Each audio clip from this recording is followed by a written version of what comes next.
Yo, hey, this shit easy, nigga. Hey, all I'm talking about, nigga, I'm still out here trying to get it. Contender Regime Boxing checking back in with y'all, man. What's going on? So, of course, we got Jaron Boost Ennis this weekend, October 30th, versus Thomas Delorme. Just another showcase fight for Jaron Ennis. You know, of course, this isn't a fight that I wanted to see, that I was calling for. But again, I made multiple videos. One in particular is called "The Downside to Being Jaron Ennis," where I basically talk about, you know, the downside to being as good as he is, the downside to being as skilled and, you know, just extremely mature for his age, and just being, you know, so young, so athletic, with all those abilities at this level, and already, you know, at this age and at this level, already being ready to fight the top guys. Very high risk, extremely low reward, considering the fact that he hasn't really built up any type of, you know, fan base or you know, notoriety in the sport. Really hasn't built up a huge following like that. So it's not a lot of incentive for guys to get in the ring with him outside of being a real motherfucker. You know what I'm saying? Outside of letting your nuts hang, outside of the competitive spirit of boxing. You know what I'm saying? Outside of those things, there really ain't no incentive for these dudes to fight him. You know, so I talked about that in depth in that video, man. And this fight, and no disrespect, no, I'm not trying to, you know, downplay Delorme or shit on him. I'm just being 100% transparent and honest with y'all about how I feel about this fight, and, you know, the fights that Jaron Ennis have got. And shout out to Sergey Lipinets, man, because he didn't have to get in there with Jaron Ennis, man, but he let his nuts hang, and he was a real motherfucker, and he got in there and gave Ennis an opportunity. Same thing with Chris Van Heerden. Shout out to him, even though that fight ended in a no contest. You know, Jaron Ennis was in there putting hands, feet, elbows, and knees on that boy. You know what I'm saying? But he still got in the ring with him, so you got to salute him. Things that I talked about in that video is why Jaron Ennis is left fighting guys like Thomas Delorme. You know what I'm saying? While Virgil Ortiz is getting Mean Machine, he getting Maurice Hooker. You dig what I'm saying? He got a Rose Cole, which a Rose Cole ain't nobody special, but it would have been a nice guy to put on your resume. He was like 28-1, and he was undefeated for a while. You know what I'm saying? So, I mean, Ortiz is getting those opportunities. And again, you know, shout out to Ortiz. He doing his motherfucking thing. He doing what he's supposed to do with the opportunities that he's getting. He going out there and he's shining. He putting on shows. You know what I'm saying? And he represented DFW. So shout out to Virgil Ortiz. Big facts. But I'm making a comparison because these two guys are the leaders of the next generation when we talk about welterweight. You know what I'm saying? At 147 and 154, these Jaron Ennis and Virgil Ortiz, these the guys, they in the same generation. You feel me? They gonna be the leaders of this next generation as far as welterweights and these next boxers that's coming up, along with the guys in the lower divisions, like of course the, you know, Devin Haney's and Shakur Stevenson's and shit like that. But at welterweight, these the next two guys that's there that's gonna take the torch. You see Virgil Ortiz already ranked #1 in multiple sanctioning bodies, and he top 5 in on the Ring magazine in welterweights in general. You know what I'm saying? So Jaron Ennis he's not getting those same opportunities, and it's not, you know, it's simply because the guy is just too good. And that's not to say Virgil Ortiz, he ain't good. Virgil Ortiz is an incredible fighter as far as just raw ability and what you see on the film.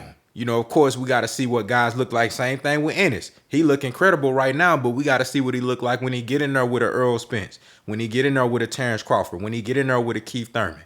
This goes for both of those guys, but what I'm saying is that, you know, Ortiz, he's getting those opportunities, that therefore he's getting ranked higher in these sanctioning bodies, and he's going to get a mandatory opportunity sooner than Jaron Ennis is.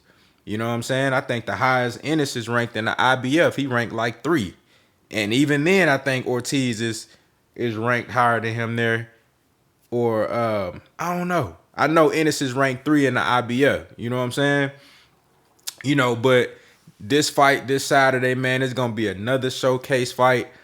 I expect Jaron Ennis to absolutely obliterate Thomas Delorme. I love the progression and maturity that I've been seeing in Jaron Ennis, the improvements as far as him being patient. He got all the tools. He got literally every tool that a boxer could ask for. Anything, if I was gonna create a boxer from scratch and give him, if I had a choice to pick all these different attributes, hand speed, power, size, in the range of divisions that I expect him to fight at, welterweight, super welterweight, and then middleweight. You know what I'm saying?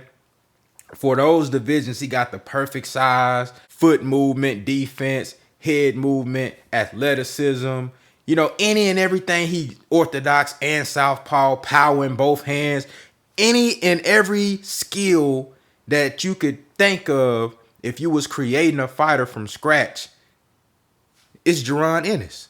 You know what I'm saying? So when I say improvements and maturity and shit like that, I ain't talking about, getting better in terms of skill, just honing those skills, sharpening those skills, the craft, and really mentally. It goes to the patience. You know what I'm saying? When I saw him in the Chris Van Heerden fight, and I saw him in previous fights, he was just so eager. He got so many tools and skills and abilities that he get out there, man, and he just want to show you everything. It's like he giving you the whole arsenal. I be screaming like I used to before the Sergey Lipinets fight, because in that fight, that's when I really seen the maturation. That's when I really seen the patience, setting up the shots, using the jab, not just, giving them everything in the first round, letting the knockout come to you. You know what I'm saying? Don't chase that shit. Let that shit come to you. I saw that in the Sergey Lipinets fight. Using the jab to just set everything up and just being patient. The knockout gonna come. That motherfucker don't belong in the ring with you. The knockout gonna come. You don't gotta go chase that shit. And I was screaming at the motherfucking TV, when he was fighting Chris Van Heerden, like, goddamn. You know what I'm saying? You about to take that man's head off, but you don't want to get tired. In previous fights, he used to get tired and shit because he was letting everything go in the first few rounds, just going crazy. He don't do that no more. He's growing. You know what I'm saying? He's sharpening his game. He being more patient. He just allowing shit to come to him. He already got all the tools and the skills. Now it's just the mental aspect of it. You know what I'm saying? The ring generalship, controlling the fighter, setting him up for the shit that you want to set him up for, and then just allowing the shit to come to you. Take what the defense give you. Take what that motherfucker give you. And if you want to go get some more, then you go get that shit. You know what I'm saying? But you just got to know when to do certain things. You feel me? So I've been seeing the improvements and the growth in his game, man. He's only gonna get better. Like I said, he already got all the tools and the skills. I don't see what Thomas Delorme can do in that ring with this boy, man. I mean, I don't think this fight goes no more than 5 rounds. Now, hopefully, Delorme can be crafty and just give him some different looks. Because I want Jaron Ennis to continue to learn and just get that ring experience with experienced veteran guys. And Delorme is an experienced veteran guy, been in there with some of the best fighters. You know what I'm saying? So, I would love to see Delorme, do some things, maybe push Ennis. Just give him some different looks, man, and help him sharpen up on his game, because that's what he's lacking right now with the level of opponents that he's been put in the ring with. Because again, it goes back to him not getting these opportunities, and that's the downside to being Jaron Ennis. It's the downside to being this damn cold. You know what I'm saying? It's a downside to being this damn good, especially in boxing where it's the wild, wild west and motherfuckers can do whatever they want to do. Ain't no commissioner that's gonna force guys to fight. Ain't no tournaments. Ain't it's rankings and shit, but the rankings don't mean shit because a motherfucker that's ranked as the mandatory can say, I don't want to fight the motherfucking champion. I don't want to fight Devin Haney for the belt. Even though I'm the mandatory, I don't want to fight him. You know what I'm saying? Can't nobody make Ryan Garcia fight Devin Haney. If he don't want to fight him, he ain't gonna fight him. You know what I'm saying? Can't nobody make these dudes fight whoever they supposed to be fighting. So that's the major issue with boxing. And that's a major issue that Jaron Ennis gonna deal with being this good. See, if this was the NFL and it's an NFL team that's awesome, them motherfuckers, they just the best. The other team can't say, I don't want to fight them because they too good. It's high risk, low reward. We gonna get our ass kicked out there. You know what I'm saying? No, it ain't like that. Them motherfuckers gonna get paid the same no matter what. And they gonna have to show up because that team is on the schedule. They gonna have to play them. Period. They gotta see them. Ain't shit they can do about it. You know what I'm saying? Unless they want to forfeit and take a L on their record. And who gonna do that? You know what I'm saying? So, you know, that's the downside to being Jaron Ennis. That's the downside to being this damn good. You can't make these dudes get in the ring with you. So I don't know when he gonna get an opportunity to become the mandatory and fight for one of these titles. You know what I'm saying? But all he got to do is just keep chipping away at it, chipping away, and hopefully he get into a position where it's a title eliminator. You dig what I'm saying? And he can get in there and, you know, fuck one of these dudes up, man, and get in position to fight a Earl Spence. Get in position to fight a Terrence Crawford. Get in position to fight a Keith Thurman. You know what I'm saying? Maybe he, you know, Keith Thurman versus Jaron Boots Ennis for a title eliminator if Thurman decide to ever come back and get in the mix. You know what I'm saying? You know, we'll see how this shit play out, but I just wanted to, you know, kind of speak on this again, man, for the people that's wondering, like, damn, why is Jaron Ennis still having to fight these type guys? We know he's beyond this. You know what I'm saying? Why he not ranked #1 in no sanctioning body? This why. This is why. You know what I'm saying? So, if I'm Jaron Boots Ennis, I know he don't talk like that. He don't be talking no bullshit. When he in the ring, he's a damn good showman. You know what I'm saying? He be in there posing and, you know what I'm saying, making a motherfucking miss, looking like, where you throwing that punch at? You know what I'm saying? He's a motherfucking showman. He puts on a show in that ring. You know, is fighting and, you know, with the antics and stuff like that, which is awesome. That's gonna make him even more, you know, of a a fan-friendly fighter, somebody that people gonna want to see. He bring that showmanship, but he gonna have to start speeding. I know some people don't like this shit because I don't like guys to have to turn to this to get attention. You know what I'm saying? I don't like for guys to have to turn to, you know, these type of antics in order to get noticed and to get your point across. You feel me? But Jaron Ennis might have to come out and call some motherfuckers out. He gonna have to call out Virgil Ortiz. I think Jaron Boots Ennis and Virgil Ortiz need to be fighting right now. If Undisputed is happening under our noses between the winner out of Terrence Crawford and Sean Porter and the winner out of Earl Spence and Yordenis Ugas, them two motherfuckers need to be fighting to fight the winner of Undisputed. You know what I'm saying? Or whenever those belts get relinquished, they need to be fighting to be first in line for them. You know what I'm saying? Fighting for a vacant title versus each other.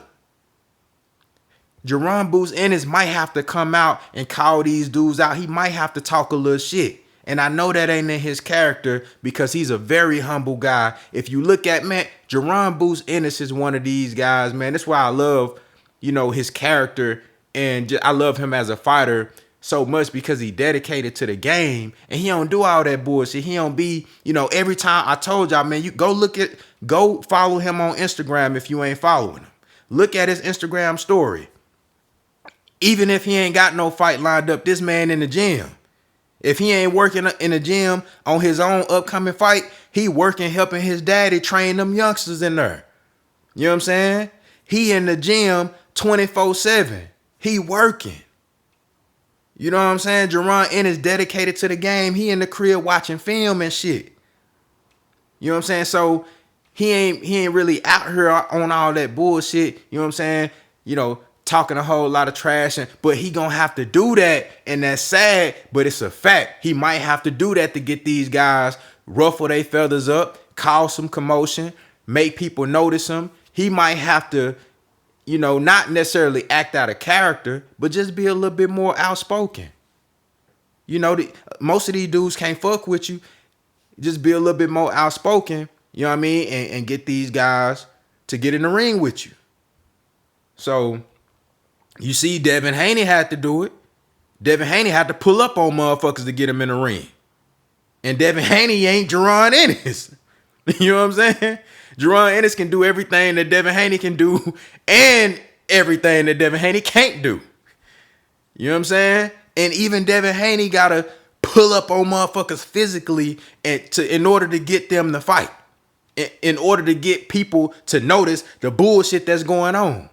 Because if he just sit back and not say nothing, he gonna continue to get ducked and everybody gonna keep calling him an email champion.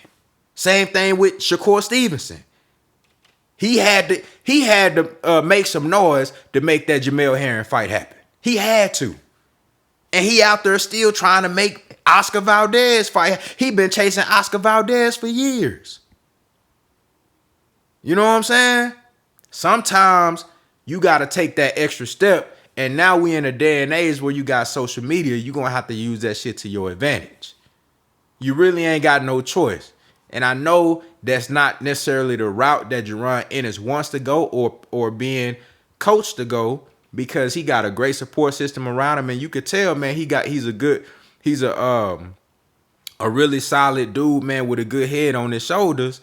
And he understand that he gonna let his work speak for him. He ain't got to do all that talking and shit. But at the same time, bro, if you trying to get to these titles, or you trying to get to these big fights as soon as possible, you might have to jump out there, you know what I'm saying, and let motherfuckers know. You might have to pull up on somebody and let them smell your cologne. You know what I mean? Walk up on a motherfucker, they turn around like, what's that smell? Oh yeah, I done pulled up on you. You might have to do that. You know what I'm saying? But I'm looking forward to watching Jaron Boots Ennis. Like I said, man, I don't care if he fighting your cousin or whoever he fighting. I'm watching the fight because he's an exciting fighter to watch. You know what I'm saying? So Jaron Boots Ennis versus Thomas Delorme on Showtime, October 30th. This Saturday is going down. Y'all let me know what y'all think down in the comments, man. You know, how do y'all feel about this dilemma, man? The irony of being this good. You know what I mean? Y'all let me know what y'all think down in the comments, man. Contender regime, boxing. I'll holler at y'all boys, man.